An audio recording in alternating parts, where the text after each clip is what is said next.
Ratusan satuan polisi Pamong Praja atau Satpol PP Makassar berada di Pasar Butung melakukan penyegelan Koperasi Serba Usaha atau KSU Bina Duta Pasar Butung. Suasana sempat memanas akibat pihak pengelola Pasar Butung menolak penyegelan ini. Namun pihak PD Pasar Makassar yang didampingi Kejaksaan Negeri atau Kejari Makassar tetap melakukan penyegelan. Salah seorang pegawai PD Pasar Raya mengatakan bahwa agenda hari ini adalah pembacaan pengambil alihan keputusan kepengelolaan Pasar Butung, namun batal lantaran kondisi di lokasi tidak memungkinkan. Saat ini situasi di Pasar Butung masih dijaga ketat oleh ratusan Satpol PP Makassar. Kuasa Hukum Koperasi Serba Usaha atau KSU Bina Duta Muryadi mengatakan aktivitas Pasar Butung tetap berjalan seperti biasa.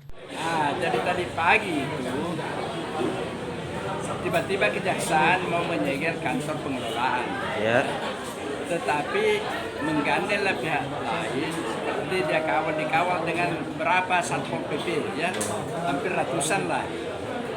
Juga dikawal, menggandeng juga PD Pasar mau masuk. Tujuannya dia setelah disegel dia mau ambil alih pengelolaan, padahal itu tidak bisa Pak. Perjanjian kita itu sampai 2037 tidak berhak mengelola ini. Tanpa ada putusan pengadilan yang membatalkan pengelolaan kita tidak bisa. Menurut Muryadi, PD Pasar tidak berhak menyegel karena kontrak kliennya hingga 2037. Ilham Syam, Fajar TV dan Fajar Radio melaporkan.